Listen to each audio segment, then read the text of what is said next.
Pemirsa, sejumlah wilayah di Jawa Barat terendam banjir. Ya, seperti di Karawang, banjir setinggi 2 meter merendam ratusan rumah dan dampaknya ribuan warga terpaksa mengungsi.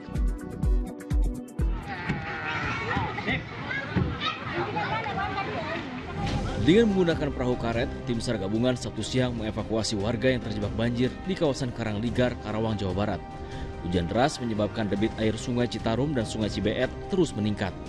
Hal itu berdampak pada ketinggian banjir yang merendam ratusan rumah di kawasan tersebut dan membuat ribuan warga mengungsi. Kebanjiran, Pak? Kebanjiran. Berapa meter, Pak? Ya sekitar kalau udah dari belah sini mah di warung udah semeteran. Di dalam 2 meter, Pak? Ini Bapak ngungsi, Pak? Ngungsi. Kemana, Pak? Ngungsi? Itu ke tempat itu ada rumah kosong. Oh, rumah kosong. Buat itu emang tempat ngungsi. Wilayah terparah yang dilanda banjir terdapat di Dusun Kampe, Karawang. Banjir yang terjadi sejak Jumat siang tak hanya merendam permukiman, namun juga memutus akses jalan ke wilayah tersebut.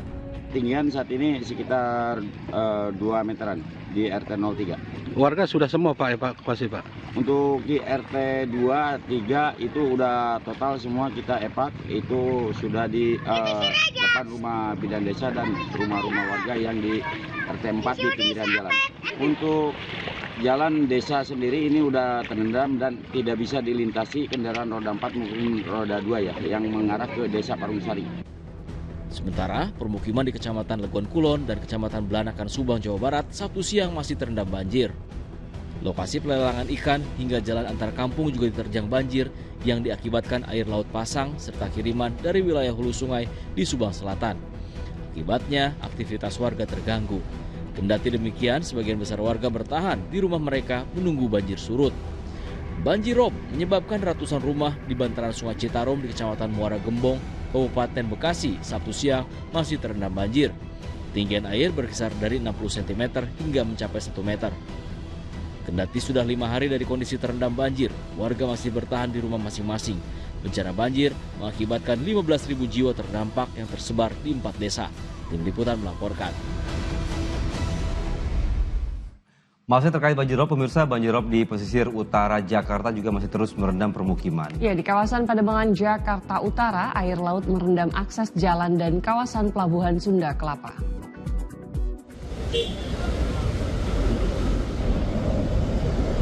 Sejumlah kendaraan terpaksa menerobos banjirop di akses Jalan Lodan Raya Pademangan, Jakarta Utara.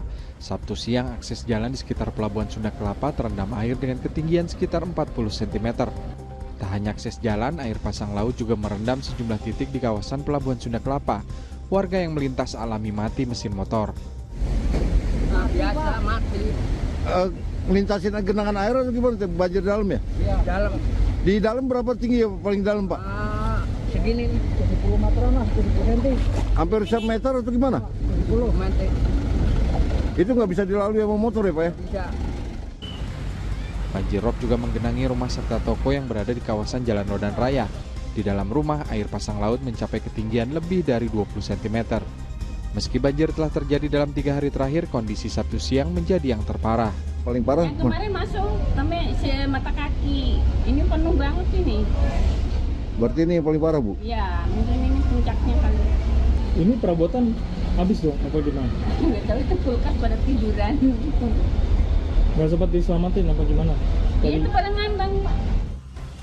Di kawasan wisata Ancol, banjir pasang air laut merendam kawasan ruas jalan Dermaga Marina. Ketinggian air yang berada di kisaran 15 hingga 20 cm membuat akses masuk Ancol dari pintu Marina ditutup sementara. Guna mengatasinya, pengelola wisata Ancol memasang tanggul pasir dan memfungsikan 17 unit pompa air untuk menyedot rob yang merendam akses jalan. Tim teknis kita dari tim Ancol Taman Impian melakukan penanggulangan terhadap debit air ini. Salah satunya adalah dengan melakukan tanggul-tanggul buatan yang ditempatkan di titik-titik sumber air masuk begitu. Kemudian yang kedua adalah bagaimana tim mengoptimalkan pompa-pompa yang memang sudah kita siapkan, kita standby-kan di setiap unit. Kondisi ini berpengaruh pada turunnya pengunjung kawasan wisata Ancol. Arafah Supandi melaporkan dari Jakarta.